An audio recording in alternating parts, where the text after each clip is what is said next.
নমস্কার বন্ধুরা, আজকে আমি আবার একটা ভিডিও নিয়ে উপস্থিত হয়েছি এবং সরাসরি ল্যাব থেকে ভিডিওটা করছে। এখানে আমাদের একটা প্রশ্ন হচ্ছে মানে বক্তব্য আছে আজকে, যে কিছুদিন আগে আমি একটু চিংড়ি মাছ নিয়ে নিয়ে এসেছিলাম। তো এই চিংড়ি মাছটাকে ছাড়াবার সময়, চিংড়ি মাছটাকে প্রসেসিং করবার সময়, প্রি কুকিং প্রসেসিং করবার সময় আমার কতগুলো জিনিস মাথায় ঘুরছিল। এই চিংড়ি মাছের কে আমরা যদিও যখন আমরা খেতে যাই তখন এই চিংড়ি মাছটাকে আমরা মাছ বলি, চিংড়ি মাছ খাই আমরা। তো এখন ঘটনা হচ্ছে, চিংড়ি মাছ সম্বন্ধে কিছু সাবধানতা কথা আমার মাথার মধ্যে চলে এলো, যে সাবধানতাটা আমরা যদি অবলম্বন না করি তাহলে সে আমাদের সমস্যা দেখা দিতে পারে। প্রথম সেই সাবধানতাগুলো আপনাদের একটু বলবার জন্য বা এই সাবধানতাগুলো সম্বন্ধে একটু আপনাদের অবগত করবার জন্য এই ভিডিওটা আমি আজকে উপস্থাপনা করছি। তো প্রথমে যে জিনিসটা হচ্ছে সেটা হচ্ছে যে আমাদের চিংড়ি মাছ, প্রথম কথা যেটা মনে রাখতে হবে যে চিংড়ি মাছ কিন্তু মাছ নয়, এটা হচ্ছে একটা সামুদ্রিক পোকা। এখন এটা যদিও খাদ্য খাওয়া যায় বলে এটাকে আমরা খেয়ে থাকি, এডিবল বলে এটাকে খেয়ে থাকি, কিন্তু সবাইকার পক্ষে এটা কিন্তু এডিবল নয়। ফার্স্ট অফ অল এটা মনে রাখতে হবে, যাদের অ্যালার্জি আছে, যে কোনো রকমের অ্যালার্জি আছে, ধরুন স্কিন অ্যালার্জি আছে, ফুড অ্যালার্জি আছে, বিশেষ করে ফুড অ্যালার্জি, স্কিন অ্যালার্জি এবং ফুড অ্যালার্জি, স্কিন অ্যালার্জি দুটোই, এবং তার সঙ্গে আরও নানা রকম ডাস্ট অ্যালার্জি থাকতে পারে, নানা রকম অ্যালার্জি থাকতে পারে, অ্যালার্জিটিক থাকতে তারা হতে পারে, তাদের চিংড়ি মাছ নৈবচ, তারা চিংড়ি মাছ খেতে পারবে না। কেন পারবে না? তার কারণ হচ্ছে যে এই চিংড়ি মাছটাকে, এইবার আসছি, এই চিংড়ি মাছটাকে খাওয়ার জন্য কি কি প্রসেসিং করতে হয়। খাওয়ার জন্য প্রচুর প্রসেসিং করতে হয়, এবং এই প্রসেসিংটা যদি কেয়ারফুলি না করা হয়, চিংড়ি মাছ কিন্তু বিষাক্ত পদার্থে পরিণত হয়ে যেতে পারে। চিংড়ি মাছ কিন্তু খাওয়া যাবে না। কিরমভাবে প্রসেসিং করতে হয়? চিংড়ি মাছের যে সমস্ত খোলা টোলাগুলো আছে সেগুলো তো ছাড়াতে হয়। আর সব থেকে বড় জিনিস যেটা, সেটা হচ্ছে চিংড়ি মাছের মাথার উপরে আপনারা যদি লক্ষ্য করেন, চিংড়ি মাছের যে পিঠটা আছে ওপরের সাইডটা, যে তলার দিকে যে পাগুলো থাকে সেই দিকটা নয়, তার উপরের সাইডে, ডরসাল সাইডে পিঠের উপরে একটা সরু, উপর থেকে দেখতে পাওয়া যায়, বড় চিংড়ি মাছের উপর থেকে দেখতে পাওয়া যায় সরু একটা কালো রঙের একটা থ্রেডের মতো জিনিস পিছন দিয়ে চলে যায়। সেইটা আপনারা জানেন, সেটা সেই থ্রেডের মতো জিনিস চলে যায়। ওইটা হচ্ছে চিংড়ি মাছের ইন্টেস্টাইন বা কোলন। আমাদের যেমন কোলন থাকে, পায়ুপথ যেটাকে আমরা বলি, সেই পায়ুপথ, ওটা হচ্ছে সেই পায়ুপথ।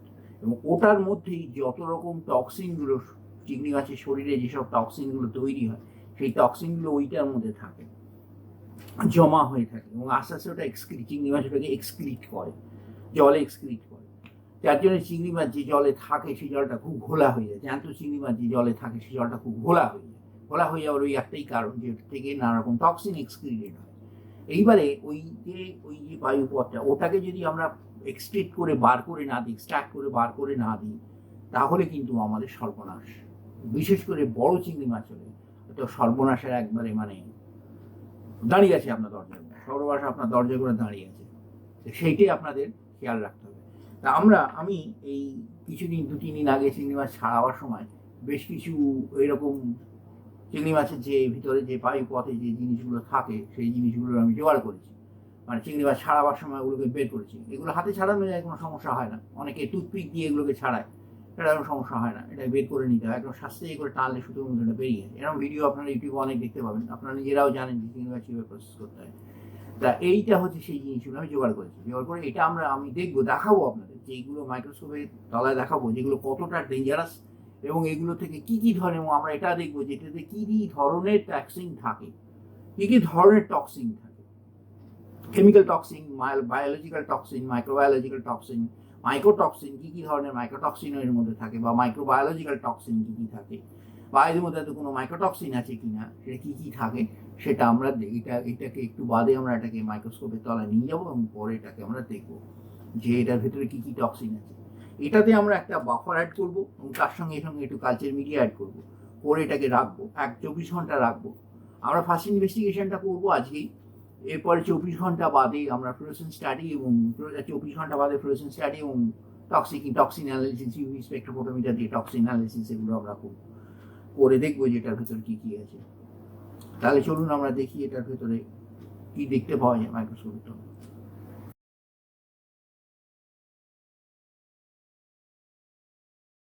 আর নমস্কার, আমরা পরের পার্টটায় চলে এসেছি। এই আমাদের রয়েছে এখানে আমরা একটা গ্লাইসিন সোডিয়াম হাইড্রোক্সাইড বাফার ব্যবহার করবো, just to make the medium alkaline, যাতে আমাদের থেকে টক্সিনগুলো যেগুলো আমরা দেখতে চেয়েছি সেগুলো যাতে নষ্ট না হয়ে যায়। আর তার সঙ্গে আমরা কালচার মিডিয়া, একটা BD11 বলে একটা কালচার মিডিয়া আছে, এটা স্পেশাল টাইপের culture media for toxin analysis, এইটা আমরা ব্যবহার করবো। করে জাস্ট এটাকে ডিসলভ করে রাখবো 10 মিনিট। 10 মিনিট ডিসলভ করে রাখার পর আমরা একটা ফার্স্ট ইনভেস্টিগেশন করবো। ফার্স্ট ইনভেস্টিগেশনটা করে আমরা এটা দেখবো যে এটা কী পরিস্থিতি বা কী জায়গাটা গেছে। তারপরে আমরা এটা ফার্দার অ্যানালাইসিসগুলো করবো। তাহলে আমরা প্রথমে আগে আমরা গ্লাইসিন বাফারটা অ্যাড করি। Glycine buffer 2 ml glycine buffer add করব। তারপরে আমরা দেখবো যে এটার ভেতরে আর কি কি করা যায়। তো প্রথমে আমরা একটা গ্লাইসিন বাফারটা ব্যবহার করব।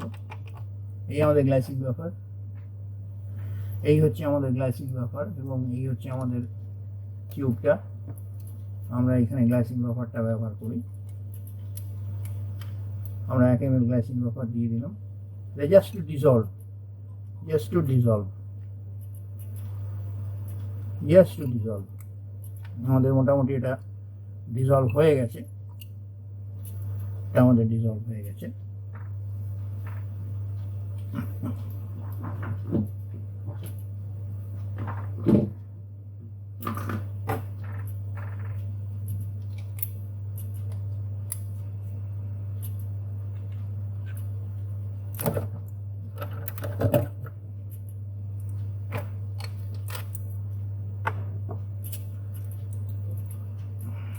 সবটাই আপনারা দেখতে পাচ্ছেন, এই ক্যামেরাতে আপনারা সবটাই দেখতে পাচ্ছেন যে এটা পুরো ডিজলভ হয়ে গেছে, বা আমি এই ক্যামেরাতেও দেখাতে পারি, আপনারা এটা ডিজলভ দেখতে পাচ্ছেন।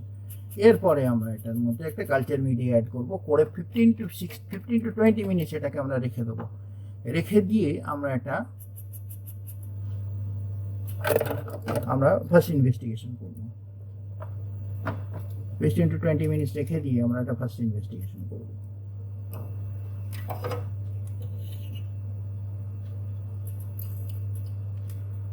কালচার মিডিয়াটা অ্যাড করার একটাই কারণ, সেটা হচ্ছে এটা যাতে টক্সিনগুলো যাতে নষ্ট না হয়ে যায়, বা কোনো কিছু যদি কোনো মাইক্রো অর্গানিজম থাকে তাহলে সেটা আমরা এটাতে দেখতে পাবো। এটা অত্যন্ত সেন্সিটিভ একটা কালচার মিডিয়া।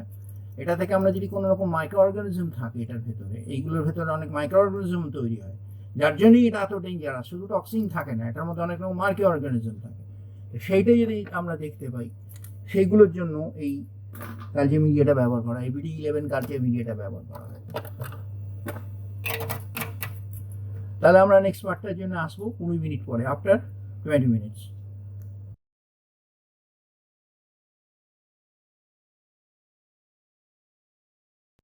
আচ্ছা, নমস্কার বন্ধুরা, আমি ঠিক 35 মিনিট পরে ফেরত এসেছি। আপনারা মুখে মাস্ক দেখছেন, হয়তো ভাবছে কি ব্যাপার হবে। ব্যাপার কিছুই না, এটার যে ধরনের কনককশন এখন তৈরি হয়েছে BD11 এবং আমাদের যে সোডিয়াম অ্যাসিডের গ্লাইসিন বাফার দেওয়ার পরে, যেটার মধ্যে যে সেই চিংড়ি মাছের সেই অ্যানাল পার্টগুলোর মধ্যে যে এটা দেওয়া হয়েছে, এটাতে এর ভেতরে প্রচুর টক্সিন ইনকুলেটেড হয়ে গেছে। অনেক সময় এই টক্সিন ভেপারাইজড হয়, টক্সিনগুলো ভেপারাইজড হয়ে মাইক্রো মলিকুল স্পোরগুলো উড়ে যায়, মুখে চারপাশে ওড়ে। সেইটা থেকে একটা নেওয়ার জন্য, প্রোটেকশন নেওয়ার জন্য মুখে মাস্কটা করেছি। তো আপনারা চিংড়ি মাছ যখন পরিষ্কার করবেন তখন মুখে মাস্ক না পরলেও চলবে, তবে চেষ্টা করবেন যে ওই জায়গাটা খুব 2-3 ইঞ্চির মধ্যে মুখটাকে যাতে না নিয়ে যায়, বা চিংড়ি মাছটা খুব চোখের সামনে এনে পরিষ্কার করার চেষ্টা করবেন না, তাতে কিন্তু বিপদ ঘটতে পারে। তো যাই হোক, আমি এটা এক্সট্রা প্রোটেকশন নেওয়ার জন্য, ল্যাবে একটা এক্সট্রা প্রোটেকশন নেওয়ার জন্য আমি এটা করেছি। তাই নিয়েও এটা আমরা এবার একটা ইনভেস্টিগেট করব। করার পর এটা আমরা দেখব যে কি অবস্থা হয়ে আছে।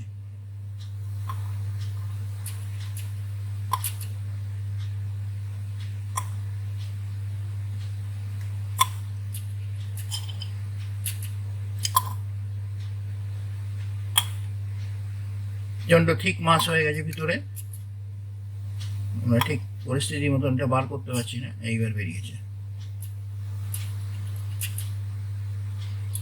দেখেছেন কি অবস্থা। এটার ভেতরে অনেক রকম জিনিস থাকতে পারে, শুধু যে মলিকুলার ম্যাটার আছে, মানে কেমিক্যাল ম্যাটার আছে তা নয়, এটার মধ্যে অনেক মলিকুলার ম্যাটারও থাকতে পারে, বায়োলজিক্যাল ম্যাটারও থাকতে পারে, এটার মধ্যে অনেক বায়োলজিক্যাল ম্যাটারও থাকতে পারে। সে কি ম্যাটার আছে সেটা আমরা এবার একটু দেখে নেব। পরিষ্কার ডিব্রিজ দেখতে পাওয়া যাচ্ছে এবং এটা আমরা দেখে নেবো। এটা ক্যামেরাতে দিলে এটা দেখতে পাবেন আপনারা। হ্যাঁ, এটা দেখা যাবে, এটা মনে হয় দেখা যাবে। হ্যাঁ, এই ক্যামেরাতে দেখা যাবে। So you can see the debris over here.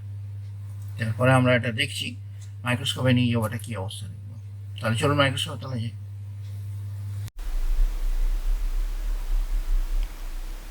আজ আমরা মাইক্রোস্কোপের তলায় ছবিটা দেখতে পাচ্ছি। এখানে একটা দেখুন লাল রঙের একটা রেডিশ বা ইয়েলোইশ কালারের একটা আসছে, একটা ছোট স্পট আছে, ওইটা হচ্ছে টেট্রাডক্সিন, সম্ভবত টেট্রাডক্সিন। এই টেট্রাডক্সিনটা সাধারণত খুবই বিষাক্ত পদার্থ।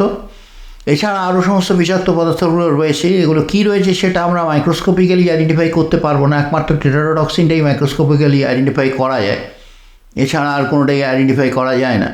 সো বেটার এখন আমরা মাইক্রোস্কোপিক অবস্থাটা দেখি, কীরকম কালো কালো ভূতের মতন দেখতে লাগছে।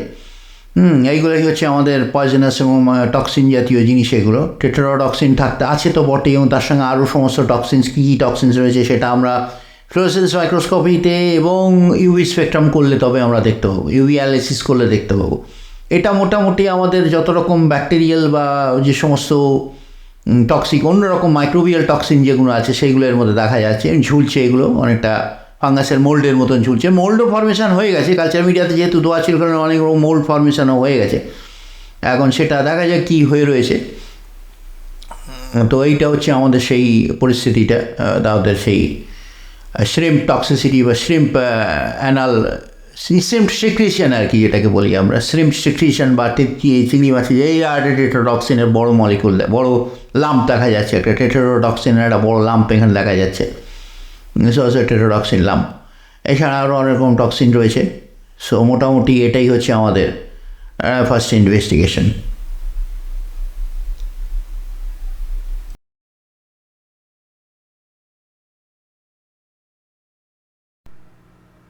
এই যে আমরা ফ্লোরোসেন্স ইমেজটা দেখতে পাচ্ছি শ্রিম্প টক্সিনের, শ্রিম্প ওয়েস্টের, যেটা আমাদের চিংড়ি মাছের যে ওয়েস্টটা ছিল তার ফ্লোরোসেন্স ভিউটা দেখতে পাচ্ছি। প্রচুর টক্সিন রয়েছে, কেমিক্যাল টক্সিন, মাইক্রোটক্সিন, অনেক রকম রয়েছে, অনেক রকম টক্সিন রয়েছে। তা এর মধ্যে প্রধান যেটা জিনিসটা হচ্ছে যে আমাদের টেট্রাডক্সিন যেটা আমাদের থাকার কথা সেটা অবশ্যই রয়েছে। সবুজ সবুজ কাল দেখতে পাচ্ছেন আপনারা, ছোটো ছোটো ছোটো ছোটো এর মতন দেখতে পাচ্ছেন, শিরার মতন দেখতে পাচ্ছেন, স্পটের মতন দেখতে পাচ্ছেন, ওইগুলোর মধ্যেই টেট্রাডক্সিন আছে। এগুলো সব বড় বড় প্যাচ, এগুলো সব মাইক্রোবায়োলজিক্যাল প্যাচ, বিভিন্ন রকম প্যাচ। এবার এত রকম টক্সিন রয়েছে যে এটা আমাদের আইডেন্টিফাই করা খুব মুশকিল, বিভিন্ন রকম আইডেন্টিফাই করা খুব মুশকিল হবে। কিছু মাইক্রোটক্সিন বা কিছু টক্সিন এটা আইডেন্টিফাই করা হয়েছে, সেটা আমি আপনাদের বিশদভাবে পরে এক্সপ্লেন করবো, পরের পার্টটা এক্সপ্লেন করবো।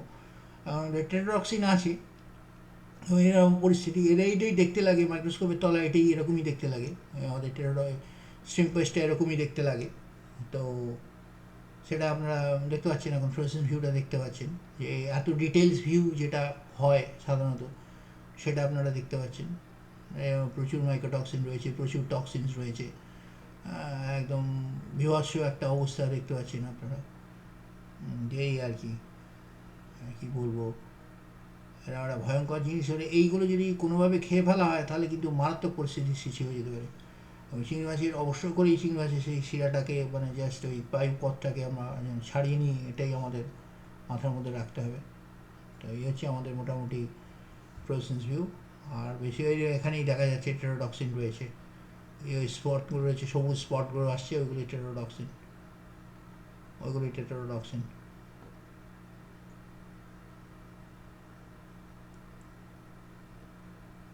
তাহলে এই পর্যন্তই আমাদের ফ্লোরোসেন্স ভিউ।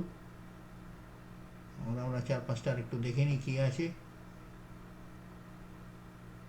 বিশেষ কিছু দেখার নেই।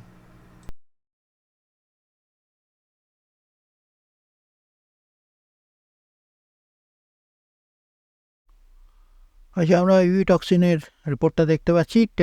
টেট্রাডক্সিন তো রয়েছেই, প্রথমেই এটা 254তে টেট্রাডক্সিন রয়েছে, তার সঙ্গে আরও অনেকগুলো মাইক্রোটক্সিন রয়েছে। একটা হচ্ছে ডাইফিনাইল ডাইমিথাইল ট্রিপ্টামাইন রয়েছে, এটা টেট্রামাইন অ্যালকালয়েড। এছাড়া রকুই 14 এবং হিউরোডক্সিন দেখতে পাওয়া যাচ্ছে। তো এইগুলো হচ্ছে আমাদের টক্সিন এবং মাইক্রোটক্সিন। এর মধ্যে সবথেকে ডেঞ্জারাস জিনিস হচ্ছে টেট্রাডক্সিন। তো এইটা যদি ঢুকে যায়, 254তে রয়েছে দেখা যাচ্ছে, এটা যদি ঢুকে যায় তাহলে আর কোনো মানে আর কিছু বাঁচবার কোনো রাস্তা থাকবে না। তো এটার উপর আমি পরে একটা ব্যাপারটা, আমি টেট্রাডক্সিনটা কী জিনিস, আমি এটা পরে আপনাদের পরের পার্টটা আমি আপনাদের দেখাচ্ছি, বলছি, আপনাদের এক্সপ্লেন করছি টেট্রাডক্সিনটা কী জিনিস।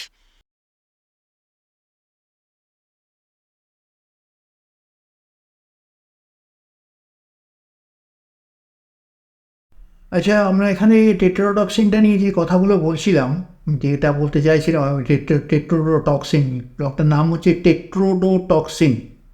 এই টেট্রোডোটক্সিনটা হচ্ছে মহা বিষাক্ত জিনিস একটা। এটা ওই টক্সিকেন্স থেকে চিংড়ি মাছের শরীরে এটা তৈরি হয়। আমি আগেই বলেছি, ভিডিওটার প্রথম পার্টেই বলেছি যে চিংড়ি মাছটা কিন্তু মাছটা প্রকৃত মাছ নয়, যেটা প্রকৃত মাছ বলা হয় যেটাকে, সেটা কিন্তু নয়। এটা একটা পোকা, এবং এটাকে টিউবওয়েল পোকা, মানে খাওয়া যায় এরকম একটা পোকা এটা। এটাকে আমরা ওইভাবে ওই জন্য ওটাকে মাছ বলে নিয়েছি, যেটা খেতে পারে লোকে। চিংড়ি পোকা বলে তো লোকে খাবে না, সেটা চিংড়ি মাছ বলা হয় এটাকে। তো এখন ঘটনাটা হচ্ছে যে এই যে টেট্রোডক্সিনটা তৈরি করে, এটা এই শরীরে তৈরি হয় ওই ওয়েস্ট থেকেই। এই ও যে খেয়ে যে ওয়েস্ট মেটেরিয়ালটা যেটা বের করে, এটা টেট্রোডক্সিন, এটা টেট্রোডক্সিন তৈরি হয়। এবং এটা আমাদের পাকস্থলীটাকে নষ্ট করে দিতে পারে এবং আমাদের ইন্টেস্টাইনটাকে ড্যামেজ করে দিতে পারে। এই টেট্রোডক্সিন আর কোথায় কোথায় তৈরি হয় জানেন? টেট্রোডক্সিন আমাদের বাড়িতে যে সমস্ত টিকটিকিগুলো ঘুরে বেড়ায় মাঝে মধ্যে দেখতে পাওয়া যায়, ওই টিকটিকির পটিতে টেট্রোডক্সিন থাকে। এছাড়া নানা রকম পোকামাকড়, যেমন মাকড়সাতে রোডক্সিন এবং টেট্রোডক্সিন দুটোই কম্বিনেশনে পাওয়া যায়। এছাড়াও কিছু কিছু সামুদ্রিক জীব আছে, সেগুলোতে টেট্রোডক্সিন পাওয়া যায়। এবং এইগুলো বিশেষ করে সি ফুড, অনেকে সি ফুড খেলে অ্যালার্জি হয়ে যায়, বা সি ফুড খেলে অনেকের খারাপ হয়ে যায়, খারাপ পরিস্থিতি হয়ে যায়, সেটাতে কিন্তু টেট্রোডক্সিন আছে। এবং সেটাতে কিন্তু তাদের নষ্ট হয়ে যেতে পারে, তাদের খেলে পরে তাদের শরীর খারাপ হয়ে যেতে পারে। অনেক সি অ্যানিম্যাল বা সি প্ল্যান্টে অনেক সময় টেট্রোডক্সিন পাওয়া যায়। তো সেইটাই আমাদের ভাবনা চিন্তা করে জিনিসগুলোকে খেতে হবে। অনেক সি সেলস আছে, সি অ্যানিমালস আছে, সি ফিশ আছে, তাতে পিটার ফিশ বলে এক ধরনের মাছ আছে, সামুদ্রিক মাছ আছে, পিটার ফিশ বলে, সেগুলো প্যাসিফিক ওশনে পাওয়া যায়। এবং এগুলো কিন্তু টেট্রোডক্সিন আছে, এগুলোতেও টেট্রোডক্সিন আছে। তা সেই জন্যে আমাদের বুঝে সুঝে চিংড়ি মাছটাকে খেতে যাওয়ার সময়, খাওয়ার সময় চিংড়ি মাছটাকে বুঝে সুঝে খাওয়াটা আমাদের উচিত, তা নাহলে কিন্তু আমরা বিপদের মধ্যে পড়ে যাব। তো যাই হোক, ভিডিওটাকে লম্বা করলাম না, এখানেই এসেই শেষ করলাম। নমস্কার।